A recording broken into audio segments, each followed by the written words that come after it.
starting off the day here with a cold shower. I take a bunch of deep breaths before getting into the cold water because it drowns out the thoughts in my head telling me that this is going to suck and I don't want to do this. So by putting my focus in my breath, I can't focus on those thoughts. I can't control those thoughts or make them go away, but I can focus on my breath instead of those thoughts. Speaking of breathing, this is the Wim Hof breathing method. I started doing this about 6.5 years ago, and coincidentally I have not been sick ever since. It definitely works for me. I can't say enough good things about this practice. For obviously good for the immune system, but really for cultivating focus. And as a Ritalin was my gateway drug, ADHD diagnosis, and just this practice that can only be effective if I am present and if I focus my attention, was life-changing for me, to say the least. This is a warm-up. I work out most days. I mean, I won't say every single day, although I did complete 885 workouts in a row consecutively, 885 days in a row in a previous challenge, and that was a great time.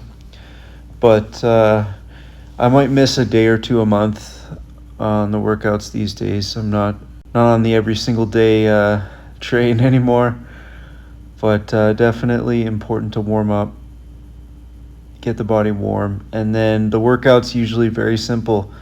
It's full body, 20 to 45 minutes, couple of dumbbells, just lots of compound movements and hitting all the main muscle groups. And I really like high intensity intervals where there's very little rest, if any, and it's just time management. It's just really efficient to get everything done without wasting any time. That was a big reason I gave up the gym membership in 2019. That was the last time I was paying a monthly gym membership. I definitely drop into gyms now and again after basketball, after swimming with the family. It's all right, especially early in the day when there's not too many people there. But I have no interest. I've definitely put in my 10, 20, or 30,000 hours learning about the body, different kinds of training, how to do it. I mean, there's just no reason for me to ever go to a gym personally. The current fitness challenge that I am doing right now involves deadlifting every single day. So in the full body workouts, I kind of substitute out the hinging and deadlift movements for a little bit more pushing or other movements that I feel are going to be beneficial for that day. After the workout, I am going to hit up the challenge. This is the deadlift challenge. As I'm making this video, it is day 34 of the challenge. The challenge is very simple. It involves deadlifting this barbell, which has all the little hand-me-down plates that I own.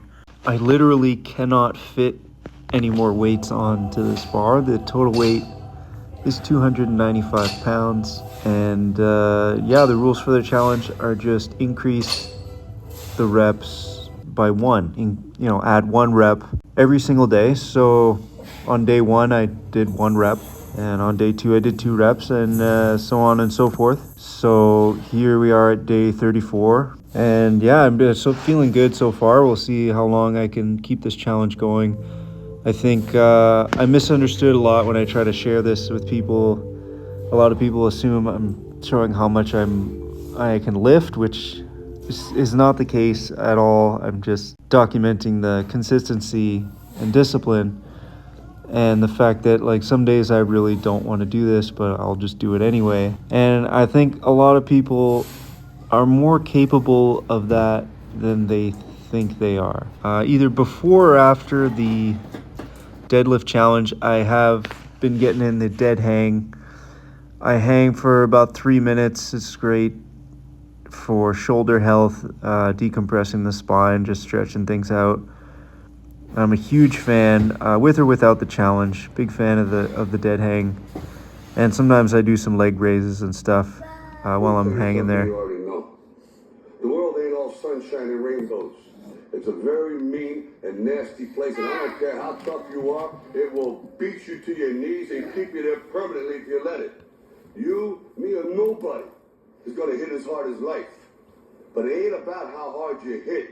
It's about how hard you can get hit and keep moving forward. How much you can take and keep moving forward. That's how winning is done. Now, if you know what you're worth, then go out and get what you're worth. But you gotta be willing to take the hits and not pointing fingers saying you ain't where you want to be because of him or her or anybody. Cowards do that, and that ain't you. You're better than that.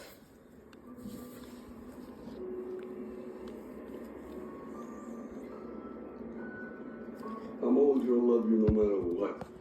That was Rocky Baby. If you search Rocky Baby, I am playing the Rocky speech for my son 365 times. So once a day for 365 days. My son gets 1 minute of screen time and he listens to the Rocky speech. Surprise, surprise, work for me is physically demanding. To do my job to the best of my ability is important to me, and one of the main reasons I spend so much time learning and working on my physical ability. Work for me looks different every single day. Some days it's a beautiful house by the water. Some days, lots of days, it's a whole bunch of cabinets, long drives. We do long distance moves. This is my company, Instamove. One of the goals for my life is to be the greatest mover of all time. That's what I'm trying to do. I'm trying to be the best mover to ever do it, which in the moving industry, a lot of people, the body, it ages out before you get the experience. So yeah, I'm hanging in there with 14 years of moving experience, and I'm just trying to be the best to ever do it. Any mover can tell you that we burn a lot of calories. So after work, we're hitting up the park. Now, if it's just me and the boy, I'm staying with him the whole time. We're playing at the park. If my beautiful, gracious, caring, loving, amazing wife is gracing us with her presence, that means she's gonna keep an eye on our boy. So when my darling wife is here at the park, I get to play some basketball. So one of my favorite things to do. I love the game. I love to play basketball, and it's just another opportunity. Almost all day, every day of my life is all about movement, and every time I move and get my body warm is also an opportunity for me to absorb more nutrients and recover. And so, when I get on the court, I'll do mobility, get the blood flowing. Sometimes someone else is there. I kind of go with the flow. Well, if someone else is there, we can trade rebounds. We can shoot around. If there's 4-on-4, I'll play a game. I'll play full court. I'll play half court. Whatever's going on that day. If I get to court to myself, I love it. I love to just shoot around and have a great time playing basketball by myself. One of the things I love most to do is dunking. I really love dunking. Don't ask me why. I love putting this ball in this orange circle. It feels great, and I love it. So after that, every time I go to this park, I owe 10 pull-ups. I made that decision when we moved to the area. So we've been there, as of today, 22 times, 220 pull-ups just in the bag, just because no matter what, when I go, I do 10 pull-ups. Simple as that. This is evening now. In the evening, surprise, surprise, more movement. So the soft, easy movement practices, again, that require presence and awareness to be effective.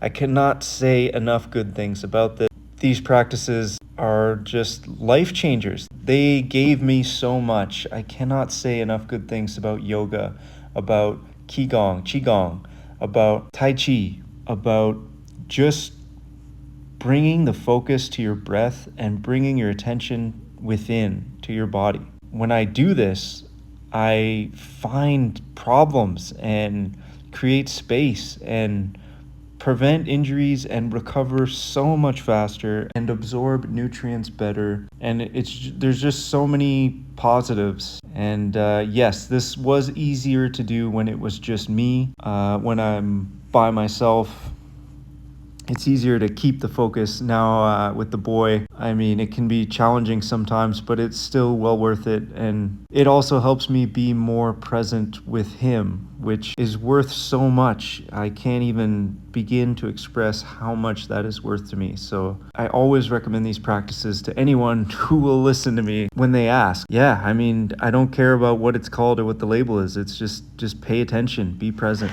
This time in the evening where it's very, very popular to indulge in immediate gratification, to sit without awareness and be distracted by screens, to sacrifice that. I want to do that stuff, but to sacrifice that and spend this time being present with myself and healing myself it's such a compounding effect. Like, instead of doing the other thing that potentially hurts me a little bit, I'm doing this thing that helps me. So then it's like a double positive, if that makes sense. There is no doubt that this practice is a huge part of my unprecedented rate of recovery. Food time.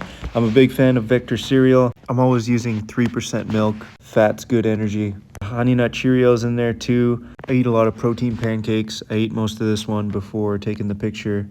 Big bowls of cereal sometimes. I eat a lot of eggs, average 4 a day. I eat a lot of raw spinach and broccoli. This is a buffet at the Mandarin. This is like an average. I was not uncomfortable after this one. I can get up to 7 or 8 plates. I'm a huge fan of buffets. Really the only place I can get my money's worth in terms of caloric intake. I average about 6,000 calories a day. As you saw in the buffet pictures, I eat dessert first in, first out.